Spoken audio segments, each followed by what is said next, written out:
गौतम बुद्ध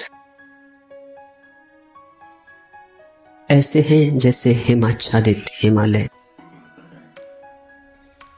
पर्वत तो और भी हैं, हिमाच्छादित पर्वत और भी हैं, पर हिमालय अतुलनीय, उसकी कोई उपमा नहीं। हिमालय बस हिमालय जैसा है, गौतम बुद्ध बस गौतम बुद्ध जैसे। पूरी मनुष्य जाति के इतिहास में वैसा महिमापूर्ण नाम दूसरा नहीं। गौतम बुद्ध ने जितने हृदयों की वीणा को बजाया उतना किसी और ने नहीं। गौतम बुद्ध के माध्यम से जितने लोग जागे और जितने लोगों ने परम भगवत्ता उपलब्ध की उतनी किसी और के माध्यम से नहीं। गौतम बुद्ध की वाणी अनूठी और विशेषकर उन्हें जो सोच विचार चिंतन मनन विमर्श के आदि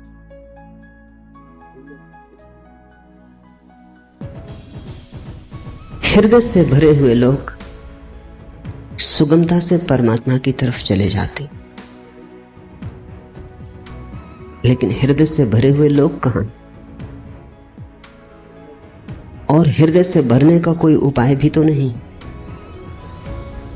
हो तो हो, न हो तो न हो। ऐसी आकस्मिक नैसर्गिक बात पर निर्भर नहीं रहा जा सकता। बुद्ध ने उनको चेताया जिनको चेताना सर्वाधिक कठिन है। विचार से भरे लोग, बुद्धिवादी, चिंतन मननशील, प्रेम और भाव से भरे लोग तो परमात्मा की तरफ सरलता से झुक जाते हैं, उन्हें झुकाना नहीं पड़ता। उनसे कोई ना भी कहे तो भी वे पहुंच जाते हैं, उन्हें पहुंचाना नहीं पड़ता। लेकिन वे तो बहुत थोड़े हैं और उनकी संख्या रोज थोड़ी होती गई। उंगलियों पर गिने जा सके ऐसे लोग। मनुष्य का विकास मस्तिष्क की तरफ हुआ है, मनुष्य मस्तिष्क से भरा है। इसलिए जहां जीसस हार जाएं, जहां प्रश्न की पकड़ न बैठे, वहां भी बुद्ध नहीं हारते। वहां भी बुद्ध प्राणों की अंतरतम में पहुंच जाते। बुद्ध का धर्म बुद्धि का धर्म कहा गया है। बुद्धि पर उसका आदि तो है, अंत नहीं। शुरुआत बुद्धि से है, प्रारंभ बुद्धि से है, क्योंकि मनुष्य वहां खड़ा है। लेकिन अंत उसका बुद्धि में नहीं। अंत तो परम अतिक्रमण है, जहां सब विचार खो जाते, सब बुद्धिमत्ता विसर्जित हो जाती, जहां केवल साक्षी, मात्र साक्षी शेष रह जाता।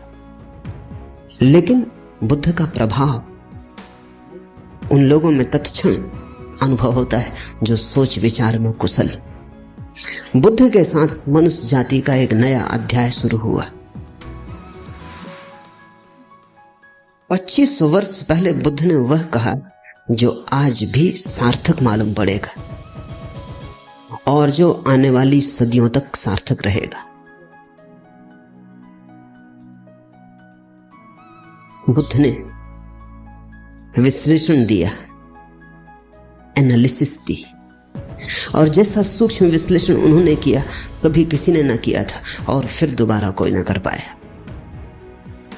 उन्होंने जीवन की समस्या के उत्तर शास्त्र से नहीं दिए, विश्लेषण की प्रक्रिया से दिए। बुद्ध धर्म के पहले वैज्ञानिक। उनके साथ श्रद्धा और आस्था की जरूरत नहीं, उनके साथ तो समझ पर्याप्त। अगर तुम समझने को राजी हो तो तुम बुद्ध की नौका में सवार हो जाओ। अगर श्रद्धा भी आएगी तो समझ की छाया होगी, लेकिन समझ के पहले श्रद्धा की मांग बुद्ध की नहीं। बुद्ध ये नहीं कहते कि जो मैं कहता हूं भरोसा कर लो। बुद्ध कहते हैं सोचो, विचारो, विश्लेषण करो, खोजो, पाओ अपने अनुभव से तो भरोसा कर ले। दुनिया के सारे धर्मों ने भरोसे को पहले रखा, सिर्फ बुद्ध को छोड़कर। दुनिया के सारे धर्मों में श्रद्धा प्राथमिक, फिर ही कदम उठेगा। बुद्ध ने कहा अनुभव प्राथमिक, श्रद्धा आनुषंगिक। अनुभव होगा तो श्रद्धा होगी, अनुभव होगा तो आस्था होगी। इसलिए बुद्ध कहते हैं आस्था की कोई जरूरत नहीं, अनुभव के साथ अपने से आ जाएगी, तुम्हें लानी नहीं। और तुम्हारी लाई हुई आस्था का मूल्य भी क्या हो। तुम्हारी लाई आस्था के पीछे भी छिपे होंगे तुम्हारे संदेह। तुम आरोपित भी कर लोगे विश्वास को, तो भी विश्वास के पीछे अविश्वास खड़ा होगा। तुम कितनी ही दृढ़ता से भरोसा करना चाहो, लेकिन तुम्हारी दृढ़ता कपती रहेगी और तुम जानते रहोगे कि जो तुम्हारे अनुभव में नहीं उतरा है उसे तुम चाहो भी तो भी कैसे मान सकते हो, मान भी लो तो भी कैसे मान सकते हो। तुम्हारा ईश्वर कोरा शब्द जाल होगा जब तक अनुभव की किरण न उतरी हो। तुम्हारे मोक्ष की धारणा मात्र शाब्दिक होगी जब तक मुक्ति का थोड़ा स्वाद तुम्हें न लगा हो। बुद्ध ने कहा मुझ पर भरोसा मत करना, मैं जो कहता हूं उस पर इसलिए भरोसा मत करना कि मैं कहता हूं। सोचना, विचारना, जीना तुम्हारे अनुभव की कसौटी पर सही हो जाए तो ही सही है, मेरे कहने से क्या सही होगा। बुद्ध के अंतिम वचन हैं अपदीपो भव, अपने दिए खुद बनना। और तुम्हारी रोशनी में तुम्हें जो दिखाई पड़ेगा फिर तुम करोगे भी क्या। आस्था ना करोगे तो करोगे क्या। आस्था सहज होगी, उसकी बात ही उठानी व्यर्थ है। बुद्ध का धर्म विश्लेषण का धर्म, लेकिन विश्लेषण से शुरू होता है, समाप्त नहीं होता। वह समाप्त तो परम संश्लेषण पर होता है। बुद्ध का धर्म संदेह का धर्म है, लेकिन संदेह से यात्रा शुरू होती है, समाप्त नहीं होती। समाप्त तो परम श्रद्धा पर होती। इसलिए बुद्ध को समझने में बड़ी भूल हुई, क्योंकि बुद्ध संदेह की भाषा बोलते तो लोगों ने समझा ये संदेहवादी है। हिंदू तक न समझ पाए, जो जमीन पे सबसे ज्यादा पुरानी कौम। बुद्ध निश्चित ही बड़े अनूठे रहे होंगे, तभी तो हिंदू तक समझने से चूक गए। हिंदुओं तक कोई आदमी खतरनाक लगा, घबराने वाला लगा। हिंदुओं को भी लगा कि ये तो सारे आधार गिरा देगा धर्म। और यही आदमी है जिसने धर्म के आधार पहली दफा ढंग से रखे। श्रद्धा पर भी कोई आधार रखा जा सकता, अनुभव पर ही आधार रखा जा सकता। अनुभव की छाया की तरह श्रद्धा उत्पन्न होती। श्रद्धा अनुभव की सुगंध है, और अनुभव के बिना श्रद्धा अंधी है। और जिस श्रद्धा के पास आंख ना हो उससे तुम सत्य तक पहुंच पाओगे। बुद्ध ने बड़ा दुस्साहस किया। बुद्ध जैसे व्यक्ति पर भरोसा करना एकदम सुगम होता, उसके उठने बैठने में प्रामाणिकता होती, उसके शब्द शब्द में वजन होता, उसके होने का पूरा ढंग स्वयं सिद्ध होता है, उस पर श्रद्धा आसान हो जाती। लेकिन बुद्ध ने कहा तुम मुझे अपनी बैसाखी मत बनाना। तुम अगर लंगड़े हो मेरी बैसाखी के सहारे चल लिए, कितनी दूर चलोगे, मंजिल तक न पहुंच पाओगे। आज मैं साथ हूं, कल मैं साथ न रहूंगा, फिर तुम्हें अपने ही पैरों पर चलना। मेरी रोशनी से मत चलना, क्योंकि थोड़ी देर को संग साथ हो गया है अंधेरे जंगल में, तो मेरी रोशनी में थोड़ी देर रोशन हो लोगे, फिर हमारे रास्ते अलग हो जाएंगे। मेरी रोशनी मेरे साथ होगी, तुम्हारा अंधेरा तुम्हारे साथ होगा। अपनी रोशनी पैदा करो, अपदीपो भव। ये बुद्ध का धम्मपद। कैसे वो रोशनी पैदा हो सकती है अनुभव की, उसका विश्लेषण। श्रद्धा की कोई मांग नहीं, श्रद्धा की कोई आवश्यकता भी नहीं। इसलिए बुद्ध को लोगों ने नास्तिक कहा। क्योंकि बुद्ध ने यह भी नहीं कहा कि तुम परमात्मा पर श्रद्धा करो। तुम कैसे करोगे श्रद्धा? तुम्हें पता होता तो तुम श्रद्धा करते ही, तुम्हें पता नहीं। इस अज्ञान में तुम कैसे श्रद्धा करोगे? और अज्ञान में तुम जो श्रद्धा बांध भी लोगे वो तुम्हारी अज्ञान के ईंटों से बना हुआ भवन होगा। उसे तुम परमात्मा का मंदिर कैसे कहोगे? वो तुमने भय में बना लिया होगा। मौत डराती होगी इसलिए सहारा पकड़ लिया होगा। यहां जिंदगी हाथ से जाती मालूम होती होगी इसलिए स्वर्ग की कल्पनाएं कर ली होंगी। लेकिन इन कल्पनाओं से, भय पर खड़ी हुई इन धारणाओं से कहीं कोई मुक्त हुआ है? इसी से ही तो आदमी पंगु है, इससे ही तो आदमी पक्षाघात में दबा है। इसलिए बुद्ध ने ईश्वर की बात नहीं की। H.G. वेल्स ने बुद्ध के संबंध में कहा है कि पृथ्वी पर इस जैसा ईश्वरीय व्यक्ति और इस जैसा ईश्वर विरोधी व्यक्ति एक साथ पाना कठिन। So God like and so godless. अगर तुम ईश्वरीय प्रतिभाओं को खोजने निकलो तो तुम बुद्ध से ज्यादा ईश्वरीय प्रतिभा कहां पाओगे? सो गॉडलेस, और फिर भी इतना ईश्वर शून्य, ईश्वर की बात ही नहीं की। इस शब्द को ही गंदा माना, इस शब्द का उच्चार नहीं किया। इससे यह मत समझ लेना कि ईश्वर विरोधी थे बुद्ध।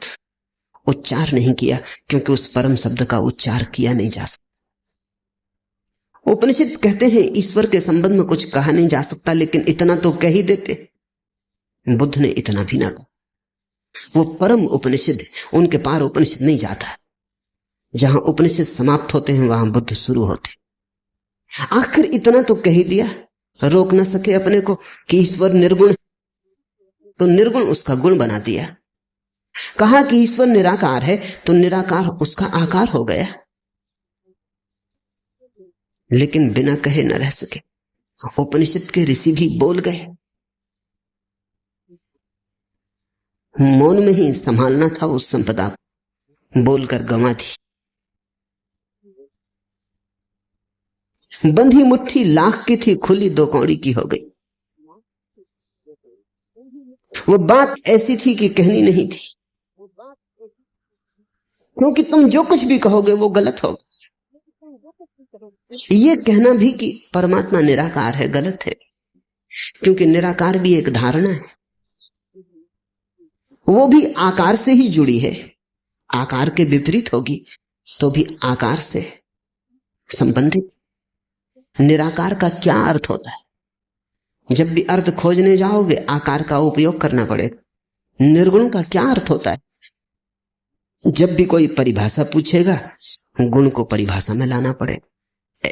ऐसी निर्गुणता भी बड़ी नपुंसक है जिसकी परिभाषा में गुण लाना पड़ता है। और ऐसे निराकार में क्या निराकार होगा जिसको समझाने के लिए आकार लाना पड़ता है। बुद्ध से ज्यादा कोई भी नहीं बोला और बुद्ध से ज्यादा चुप भी कोई नहीं। इतना बुद्ध बोले। अन्वेषक खोज करते हैं तो वो कहते हैं एक आदमी इतना बोला, ये संभव कैसे? उन्हें डर लगता है कि इसमें बहुत कुछ प्रक्षिप्त है, दूसरों ने डाल दिया है। कुछ भी प्रक्षिप्त नहीं। जितना बुद्ध बोले पूरा संग्रहित ही नहीं हुआ है। खूब बोले और फिर भी उनसे ज्यादा चुप कोई भी नहीं, क्योंकि जहां जहां नहीं बोलना था वहां नहीं बोले। ईश्वर के संबंध में एक शब्द ना कहा। इस खतरे को भी मोल लिया कि लोग नास्तिक समझेंगे। और आज तक लोग नास्तिक समझे जा रहे, और इससे बड़ा कोई आस्तिक कभी हुआ नहीं। बुद्ध महा आस्तिक। अगर परमात्मा के संबंध में कुछ कहना संभव नहीं है तो फिर बुद्ध ने ही कुछ कहा, चुप रहा, इशारा किया। पश्चिम के एक बहुत बड़े विचारक विटगेन्स्टीन ने अपनी बड़ी अनूठी किताब ट्रैक्टेटस में लिखा है कि जिस संबंध में कुछ कहा ना जा सके उस संबंध में बिल्कुल चुप रह जाना उचित। That which can not be said must not be said. जो नहीं कहा जा सकता कहना ही मत, कहना ही नहीं चाहिए। अगर विटगेंस्टीन बुद्ध को देखता तो समझता, अगर विटगेंस्टीन के वचन को बुद्ध ने समझा होता तो मुस्कुराते और उन्होंने स्वीकृति दी होती। विटगेंस्टीन को भी पश्चिम में लोग नास्तिक समझे, नास्तिक नहीं, पर जो कही नहीं जा सकती बात अच्छा है ना ही कही जाए। कहने से बिगड़ जाती, कहने से गलत हो जाती। लाओस से तक कहता तो है प्रथम वचन में अपने ताओ ते किंग में कि सत्य कहा नहीं जा सकता और जो भी कहा जाए वो असत्य हो जाता, लेकिन फिर भी सत्य के संबंध में बहुत सी बातें कही बुद्ध ने नहीं कही। तुम कहोगे फिर बुद्ध कहते क्या रहे? बुद्ध ने स्वास्थ्य के संबंध में एक शब्द भी नहीं कहा, केवल बीमारी का विश्लेषण किया और निदान किया, औषधि की व्यवस्था की। बुद्ध ने कहा मैं एक वैद्य हूं, मैं कोई दार्शनिक नहीं। मैं तुम्हारी बीमारी का विश्लेषण करूंगा, निदान करूंगा, औषधि सुझा दूंगा, और जब तुम ठीक हो जाओगे तभी तुम जानोगे कि स्वास्थ्य क्या है। मैं उस संबंध में कुछ भी ना कहूं। स्वास्थ्य जाना जाता है, कहा नहीं जा सकता। बीमारी मिटाई जा सकती है, बीमारी समझाई जा सकती है, बीमारी बनाई जा सकती है, बीमारी का इलाज हो सकता है, सही हो सकता है, गलत हो सकता है, बीमारी के साथ बहुत कुछ हो सकता है। स्वास्थ्य जब बीमारी नहीं होती तब जो शेष रह जाता है वही, उस तरफ केवल इशारे हो सकते हैं, मौन इंगित हो सकते, वे भी प्रत्यक्ष नहीं, बड़े परोक्ष। बुद्ध के धर्म को शून्यवादी कहा गया। शून्यवादी उनका धर्म है, लेकिन इससे ये मत समझ लेना कि शून्य पर उनकी बात पूरी हो जाती, नहीं, बस शुरू होती। बुद्ध एक ऐसे उत्तुंग शिखर है जिसका आखिरी शिखर हमें दिखाई नहीं पड़ता। बस थोड़ी दूर तक हमारी आंखें जाती, हमारी आंखों की सीमा है। थोड़ी दूर तक हमारी गर्दन उठती है, हमारी गर्दन के झुकने की सामर्थ्य, और बुद्ध खोते चले जाते हैं दूर, हिमाच्छादित शिखर, बादलों के पार।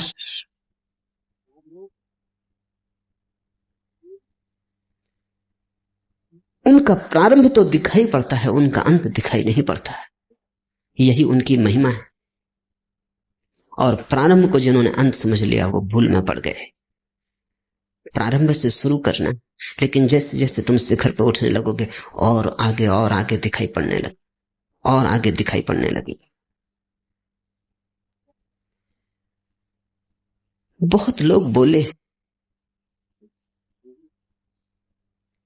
बहुत लोगों ने मनुष्य के रोग का विश्लेषण किया, लेकिन ऐसा सचोट नहीं। बड़े सुंदर ढंग से लोगों ने बातें कही, बड़े गहरे प्रतीक उपाय में लाए, पर बुद्ध के कहने का ढंग ही और अंदाजे बयां और। जिसने एक बार सुन पकड़ा गया, जिसने एक बार आंख से आंख मिला ली फिर भटक ना पाया। जिसको बुद्ध की थोड़ी सी भी झलक मिल गई उसका जीवन रूपांतरित हो। आज से 2500 वर्ष पूर्व जिस दिन बुद्ध का जन्म हुआ, घर में उत्सव मनाया जाता। सम्राट के घर बेटा पैदा हुआ था, पूरी राजधानी सजी थी, रात भर लोगों ने दिए जलाए, नाचे, उत्सव का क्षण था। बूढ़े सम्राट के घर बेटा पैदा हुआ था, बड़े दिन की प्रतीक्षा पूरी हुई थी, बड़ी पुरानी अभिलाषा थी पूरे राज्य की। मालिक बूढ़ा होता जाता था और नए मालिक की कोई खबर न थी, इसलिए बुद्ध को सिद्धार्थ नाम दिया। सिद्धार्थ का अर्थ होता है अभिलाषा का पूरा हो जाना। पहले ही दिन जब द्वार पर बैंड बाजे बजते थे, शहनाई बजती थी, फूल बरसाए जाते थे महल में, चारों तरफ प्रसाद बंटता था। हिमालय से भागा हुआ एक वृद्ध तपस्वी द्वार पर खड़ा हुआ, उसका नाम था असीता। सम्राट भी उसे सम्मान करता था, और कभी असीता राजधानी नहीं आया था। जब कभी जाना था तो शुद्धोधन को, सम्राट को स्वयं उसके दर्शन करने जाना होता था। ऐसे बचपन के साथी थे। फिर शुद्धोधन सम्राट हो गया, बाजार की दुनिया में उलझ गया, असीता महातपस्वी हो गया, उसकी ख्याति दूर दिगंत तक फैल गई। असीता को द्वारे पर आए देखकर शुद्धोधन ने कहा, आप और यहां क्या हुआ, कैसे आना हुआ, कोई मुसीबत है, कोई अड़चन है, कहें। असीता ने कही, नहीं कोई मुसीबत नहीं, कोई अड़चन, तुम्हारे घर बेटा पैदा हुआ, उसके दर्शन को आया। शुद्धोधन तो समझ ना पाया। सौभाग्य की घड़ी थी ये असीता जैसा तपस्वी और बेटे के दर्शन को आया। भागा गया अंतःगृह में, नवजात शिशु को लेकर बाहर आ गया। असीता झुका और उसने शिशु के चरणों में सिर रख दिए, और कहते हैं शिशु ने अपने पैर उसकी जटाओं में उलझा दी। फिर तब से आदमी की जटाओं में बुद्ध के पैर उलझे, फिर आदमी छुटकारा नहीं पा सकता। और असीता हंसने लगा और रोने भी लगा। और शुद्धोधन ने पूछा कि शुभ घड़ी में आप रोते क्यों हैं? असीता ने कहा, ये तुम्हारे घर जो बेटा पैदा हुआ है, ये कोई साधारण आत्मा नहीं, असाधारण है। कई सदियां बीत जाती, ये तुम्हारे लिए ही सिद्धार्थ नहीं है, ये अनंत अनंत लोगों के लिए सिद्धार्थ है। अनेकों की अभिलाषाएं इससे पूरी होंगी। हंसता हूं कि इसके दर्शन मिल गए, हंसता हूं, प्रसन्न हूं कि इसने मुझ बूढ़े की जटाओं में अपने पैर उलझा दिए। ये सौभाग्य का क्षण है। रोता इसलिए हूं कि जब ये कली खिलेगी, फूल बनेगी, जब दिग दिगंत में इसकी सुवास उठेगी और इसकी सुवास की छाया में करोड़ों लोग राहत लेंगे, तब मैं न रहूंगा। ये मेरा शरीर छूटने के करीब आ गया। और एक बड़ी अनूठी बात असीता ने कही है, वो ये कि अब तक आवागमन से छूटने की आकांक्षा थी, वो पूरी भी हो गई। आज पछतावा हो, एक जन्म अगर और मिलता है तो इस बुद्ध पुरुष के चरणों में बैठने, इसकी वाणी सुनने की, इसकी सुगंध को पीने की, इसके नशे में डूबने की सुविधा हो जाती। आज पछताता हूं, लेकिन मैं मुक्त हो चुका हूं। ये मेरा आखिरी अवतरण है, अब इसके बाद देह न धर सकूंगा। अब तक सदा ही चेष्टा की थी कि कब छुटकारा हो शरीर से, कब आवागमन से। आज पछताता हूं कि अगर थोड़ी देर और रुक गया हो। इसे तुम थोड़ा समझो। बुद्ध के फूल के खिलने के समय असीता चाहता है कि अगर मोक्ष भी दांव पर लगता हो तो कोई हर्जा नहीं। तब से 2500 साल बीत गए,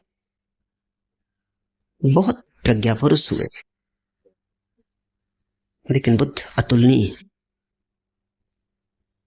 और उनकी अतुलनीयता इसमें है कि उन्होंने इस सदी के लिए धर्म दिया और आने वाले भविष्य के लिए धर्म दिया। कृष्ण की बात कितनी ही समझा के कही जाए, इस सदी के लिए मौजूद नहीं बैठ।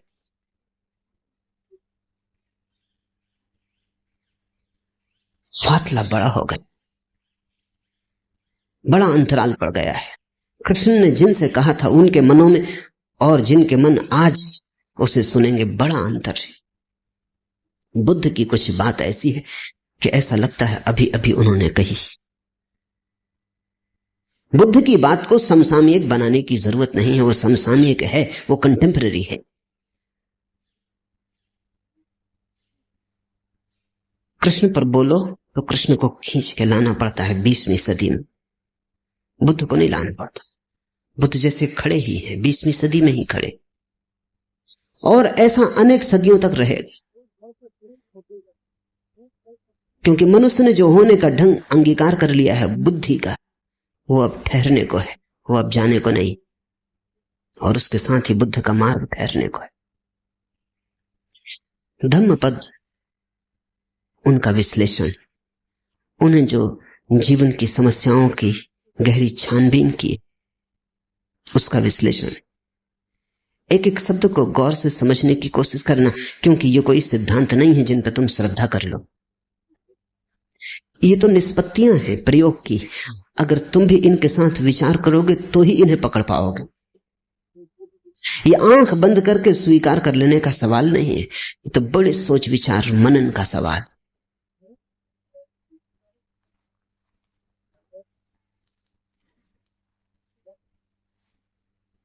साधारणतः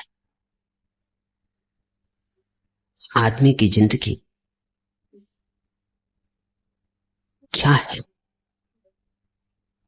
कुछ सपने, कुछ टूटे फूटे सपने, कुछ अभी भी साबित भविष्य की आशा में अटके। आदमी की जिंदगी क्या है? अतीत के खंडहर, भविष्य की कल्पनाएं। आदमी का पूरा होना क्या है? चले जाते, उठते हैं, बैठते हैं, काम करते हैं, कुछ का पता नहीं क्यों, कुछ साफ जाहिर नहीं कहां जा रहे। बहुत जल्दी में भी जा रहे हैं, बड़ी पहुंचने की तीव्र उत्कंठा है, लेकिन कुछ पक्का नहीं कहां पहुंचना चाहते, किस तरफ जाते हो। कल मैं एक गीत पढ़ता था शाहिर, न कोई ज्यादा न कोई मंजिल न रोशनी का सुराग, न कोई ज्यादा न कोई मंजिल न रोशनी का सुराग, भटक रही है खलाओं में जिंदगी में। न कोई रास्ता, न कोई मंजिल, रोशनी का सुराग भी नहीं, कोई एक किरण भी नहीं, और पूरी जिंदगी अंधेरी घाटियों में, शून्य में भटक रही है खलाओं में जिंदगी में। ऐसी ही मनुष्य की दशा है सदा से। बहुत सी झूठी मंजिलें भी तुम बना लेते हो। राहत के लिए कुछ तो चाहिए। सत्य बहुत कड़वा है, और अगर सत्य के साथ तुम खड़े हो जाओ तो खड़े होना भी मुश्किल मालूम होगा। सिगमंड फ्रायड ने कहा है कि आदमी बिना झूठ के जी नहीं सकता। झूठ सहारा है, तो हम झूठी मंजिलें बना लेते हैं। असली मंजिल का तो कोई पता नहीं। बिना मंजिल के जीना असंभव। कैसे जियोगे बिना मंजिल के? अगर ये पक्का ही हो जाए कि पता ही नहीं कहां जा रहे हैं, तो पैर कैसे उठेंगे, यात्रा कैसे होगी? तो हम कल्पित मंजिल बना लेते, एक झूठी मंजिल बना लेते, उससे राहत मिल जाती, लगता है कहीं जा रहे हैं। कोई रास्ता नहीं है, क्योंकि झूठी मंजिलों के कहीं कोई रास्ते होते? जब मंजिल ही झूठी है तो रास्ता कैसे हो सकता है? तो फिर हम रास्ता भी बना लेते, रास्ता बना लेते हैं, मंजिल बना लेते हैं, सब कल्पित, सब मन के जाल, सब सपने। और ऐसे अपने को भर लेते हैं और लगता है शून्य भर गया, जिंदगी बड़ी भरी पूरी। कोई कुछ दिन हुए चल बसा, एक मित्र ने आके कहा कि आपको पता चला फला फला व्यक्ति चल बसे, बड़ी भरी पूरी जिंदगी थी। मैंने पूछा, रुक, चल बसे ठीक, उसमें तो कुछ किया नहीं जा सकता, लेकिन भरी पूरी जिंदगी थी, ये तुमसे किसने कहा? शायद उन्होंने सोच के कहा भी नहीं था, थोड़े झिझके कहा, मैं तो ऐसे ही कह रहा था, कहने की बात थी। पर मैंने कहा तो तुम भी सोचते होगे कि बड़ी भरी पूरी जिंदगी थी, मैं उनको जानता हूं। और अगर तुम मुझसे पूछो तो कुछ भी नहीं हुआ, क्योंकि वो मरे हुए ही थे। अब मरा हुआ मर जाए, इसमें कौन सी बड़ी घटना हो गई? जिंदा वो कभी थे नहीं, क्योंकि जिंदगी तो सत्य के साथ ही उपलब्ध होती है, और कोई जिंदगी नहीं है। लेकिन जो झूठ के साथ जी रहा है वो भी सोचता है जिंदगी भरी पूरी। कितने झूठ तुमने बना रखे। लड़का बड़ा होगा, शादी होगी, बच्चे होंगे, धन कमाएगा, यश पाएगा, और तुम मर रहे हो। और तुम्हारे बाप भी ऐसे ही मरे कि तुम बड़े होगे, कि शादी होगी, कि धन कमाओगे, और तुम्हारा लड़का भी ऐसे ही मरेगा। जिंदगी बड़ी भरी पूरी जा रही। बाप बेटे के लिए मर जाता है, बेटा अपने बेटे के लिए